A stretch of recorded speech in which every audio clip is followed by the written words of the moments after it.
Good morning everyone. Class 3।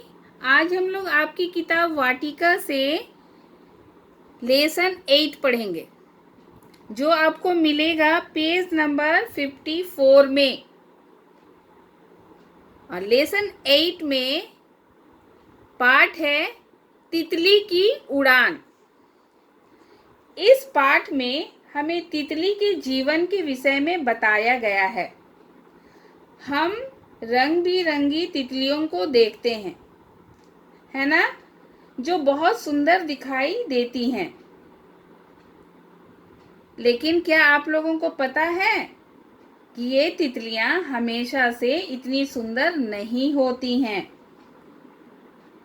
जीवन की शुरुआत में यानी कि शुरू में ये एक कीड़े जैसी होती हैं, जिसे इल्ली कहते हैं।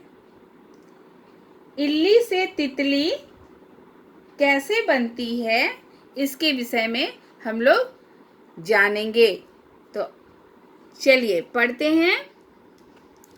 काव्या एक हफ्ते से पाठशाला जा रही थी, पर अभी तक उसने किसी से बात नहीं की थी।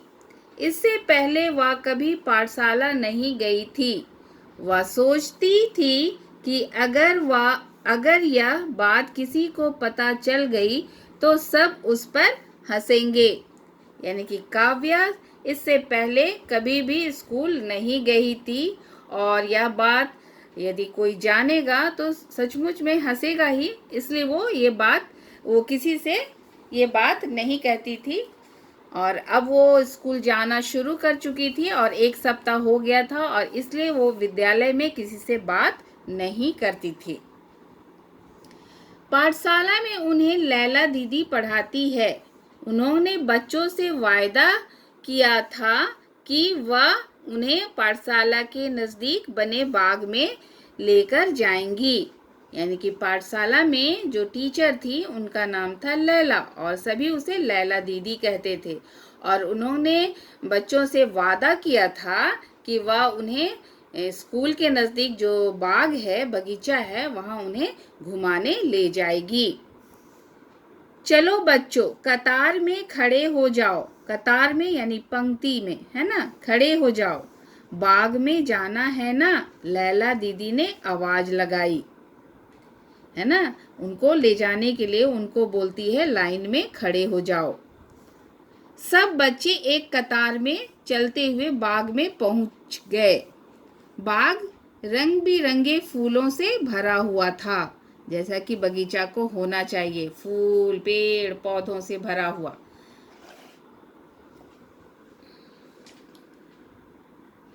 फूलों पर रंग बिरंगी तितलियां मंडरा रही थीं। नदी के रंग वाली नीली तितलियां, धूप सी रंगत वाली पीली तितलियां, रसीले पपीते के रंग वाली नारंगी तितलियां। यानी रंग को बताने के लिए किनसे तुलना किया गया है ना। नदी के रंग वाली यानी पानी के रंग, कैसा पानी का रंग को हमेशा हम लोग नीले रंग से रंगते हैं ना, हाँ।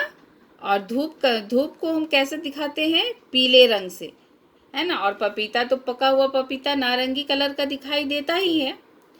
काले आसमान में टिमटिमाते तारों सी सफेद तितलियां। बच्चे बाग में तितलियां देखकर बहुत खुश हो रहे थे। तभी मैरी जोर से बोली, दीदी देखो, इतनी सुंदर सुंदर तितलियों के बीच कैसा अजीब सा कीड़ा।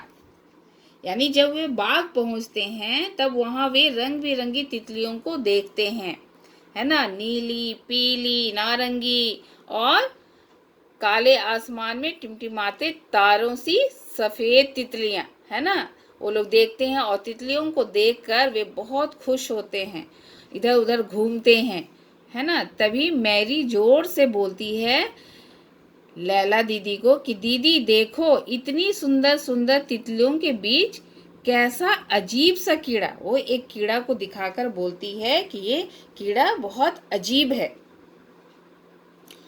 दीदी ने देखा और मुस्कुराते हुए बोली, मैरी, यह अजीब सा कीड़ा इल्ली है। क्या किसी को पता है इलियां बड़ी होकर क्या बनती हैं? दीदी जब उस कीड़ा को देखती है, यानी कि लैला दीदी, तब वो मेरी से कहती है कि यह अजीब सा कीड़ा इल्ली है, और सवाल करती है, उनसे पूछती है कि क्या किसी को पता है इलियां बड़ी होकर क्या बनती हैं? काव्या के पेट में कुलबुलाहट होने लगी। कुलबुलाहट यानी कि उतावलापन, है ना। पेट में कुछ नहीं हो रहा है, यानी कि उसका जवाब देने के लिए जो उतावलापन है उसको बताया गया है पेट में कुलबुलाहट। तो काव्या के पेट में कुलबुलाहट होने लगी। उसे जवाब आता था, लेकिन वह सोच रही थी कि बोले या नहीं। वो हिचकिचा रही थी, उसको जवाब आता था, है ना। गहरी सांस लेकर काव्या ने हाथ ऊपर उठाया और बोली, इलियां बड़ी होकर तितली बन जाती हैं। बिल्कुल सही जवाब, लैला दीदी ने कहा, और उन्होंने तितलियों के बारे में आगे बताना शुरू किया। यानी कि जब काव्या जवाब देती है कि इलियां बड़ी होकर तितली बनती है, तो लैला दीदी बोलती है कि बिल्कुल सही जवाब है ना, और वो तितलियों के विषय में आगे बताना शुरू करती है। तितलियां सिर्फ कुछ ही हफ्तों के लिए इलियां बनी रहती हैं। इस दौरान वे पूरे समय पत्तियां खाती रहती हैं। तब तो वे बहुत बड़ी हो जाती होंगी, मैरी ने पूछा। लैला दीदी बताती है कि तितलियां सिर्फ कुछ हफ्तों के लिए ही इलियां बनी रहती है, यानी कीड़ा का रूप धारण किए हुए रहती हैं, और इस दौरान वे खूब पत्ती सबको खाती हैं, है ना, और खाकर क्या हो जाती है, मोटी हो जाती है। जैसा कि मेरी पूछती है कि वो बहुत बड़ी हो जाती होंगी सारी पत्तियां खाकर।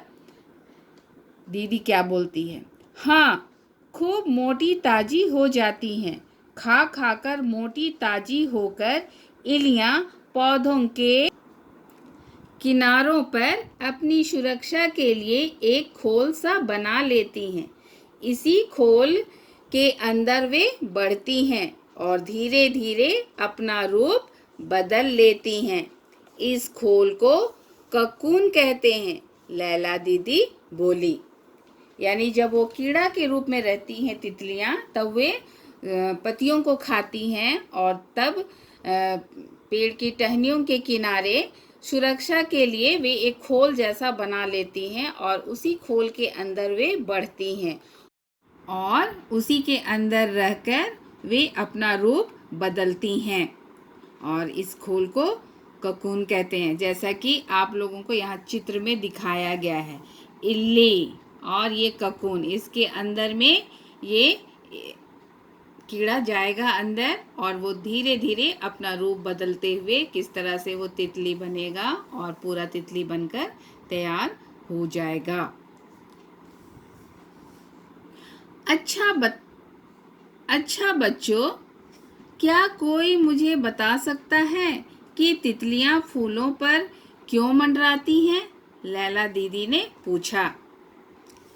दीदी, तितलियां फूलों पर इसलिए मंडराती हैं क्योंकि वे फूलों से पराग चूसती हैं, मैरी का हाथ पकड़ते हुए काव्या ने कहा। यानी कि काव्या को जवाब आ रहा था, लेकिन वो घबराती है जवाब देने के लिए, इसलिए वो काव्या का हाथ पकड़कर जवाब देती है कि तितलियां फूलों पर इसलिए बैठती हैं क्योंकि वो फूलों के पराग को चूसती हैं। आप कभी भी फूल में देखिएगा, कुछ ऐसे छुइएगा तो उसमें एक हल्का परत सा आपके हाथों में आ जाएगा, वो पराग कहलाता है ना। तो काव्या, तुम्हें तो तितलियों के बारे में बहुत कुछ पता है, लैला दीदी बोली। यानी कि जब काव्या जवाब देने लगती है तो लैला दीदी कहती है काव्या से कि तुम्हें सारे जवाब आते हैं, यानी कि तितलियों के बारे में तुम्हें बहुत कुछ पता है। काव्या मुस्कुराती हुई बोली, दीदी मुझे तितलियां बहुत पसंद हैं। मेरी चाची ने मुझे तितलियों के बारे में बहुत सी बातें बताई थी। उन्होंने यह भी बताया था कि तितलियां दिखने में बहुत छोटी होती हैं पर बहुत बहादुर होती हैं, है ना? बहादुर। काव्या की बातें सुनकर सभी बच्चों के चेहरों पर तितली के खुले पंखों की तरह मुस्कान फैल गई। यानी कि तितलियां दिखने में छोटी होती हैं लेकिन वो बहादुर होती हैं। और इन सब बातों को सुनकर बच्चे भी खुश हो जाते हैं और उनके चेहरों पर मुस्कान फैल जाती है। क्या बताया है? तितली के खुले पंखों की तरह मुस्कान, यानी कि जिस तरह उनकी तितली के पंख सुंदर होते हैं उसी तरह उनकी मुस्कुराहट भी सुंदर है, सुंदर दिखाई देती है उनके चेहरों पर। इस तरह से हम लोगों ने देखा कि तितली शुरू में एक कीड़ा के रूप में रहती है और ककून के अंदर रहकर अपना रूप बदलती है और तितली बन जाती है। तो आपका होमवर्क है, तो आप शीर्षक लिखेंगे तितली की उड़ान। उसके बाद शब्दार्थ लिखेंगे। शब्दार्थ सिर्फ लिखना नहीं है, आपको उनके अर्थ को भी याद करना है। उसके बाद आ जाएंगे अभ्यास में। मौखिक प्रश्न और सभी प्रश्नों के उत्तर आप वाक्य में लिखेंगे जैसा मैं यहाँ पर बतला रही हूँ। पाठशाला में बच्चों को कौन पढ़ाती थी? तो कौन के जगह पर आप क्या लिखेंगे? लैला दीदी। पाठशाला में बच्चों को लैला दीदी पढ़ाती थी। ख नंबर, काव्या पाठशाला में किसी से बात क्यों नहीं करती थी? क्वेश्चन का वाक्य, काव्या पाठशाला में किसी से बात इसलिए, क्योंकि की जगह में क्या आएगा? इसलिए नहीं करती थी क्योंकि इससे पहले वह कभी पाठशाला नहीं गई थी। उसका सोचना था ये बात जानकर सभी उस पर हंसेंगे। ग नंबर, लैला दीदी ने बच्चों से क्या वायदा किया था? सवाल का वाक्य, लैला दीदी ने बच्चों से वायदा किया था, क्या को छोड़ देना है ना? बच्चों से वायदा किया था कि वह पाठशाला के निकट बने बाग में ले जाएंगी। घ, इलियां बड़ी होकर क्या बन जाती हैं? तो क्या के जगह में लिखेंगे? तितली। इलियां बड़ी होकर तितली बन जाती हैं। लिखित प्रश्न का पहला है, चित्रों के अनुसार रिक्त स्थानों को भरिए। ये काम आपको अपने से करना है ना? पेज नंबर 55 का पहला पैराग्राफ में इसका उत्तर आपको मिल जाएगा, इसलिए इसको आप अपने से करेंगे। चित्रों को देखेंगे और किन किन रंगत वाली तितलियां हैं उनके विषय में आप बताएंगे। लिखित प्रश्न का दूसरा है, उत्तर लिखिए। 58 पेज नंबर है ना? उत्तर लिखिए। उसमें क है, लैला दीदी ने अजीब से कीड़े के बारे में क्या बताया? तो आपको सवाल के इन वाक्यों को भी आंसर में जोड़ना है। जैसे लैला दीदी ने अजीब से कीड़े के बारे में बताया कि ये इल्ली है, यही इल्लियां बड़ी होकर तितली बनती हैं। ख, काव्या के पेट में कुलबुलाहट क्यों होने लगी थी? काव्या के पेट में कुलबुलाहट होने लगी थी क्योंकि लैला दीदी द्वारा पूछे गए सवाल का जवाब उसे आता था। ग, बच्चे बाग में क्या देखकर खुश हो रहे थे? बच्चे बाग में फूलों पर रंग बिरंगी तितलियों को मंडराते देखकर खुश हो रहे थे। घ ककून किसे कहते हैं? इल्लियाँ पौधों के किनारों पर अपनी सुरक्षा के लिए एक खोल सा बनाती हैं। उसी में वे बढ़ती और अपना रूप बदलती हैं, जिसे ककून कहते हैं। तो सभी को आप अपने हिंदी कॉपी में बनाएंगे।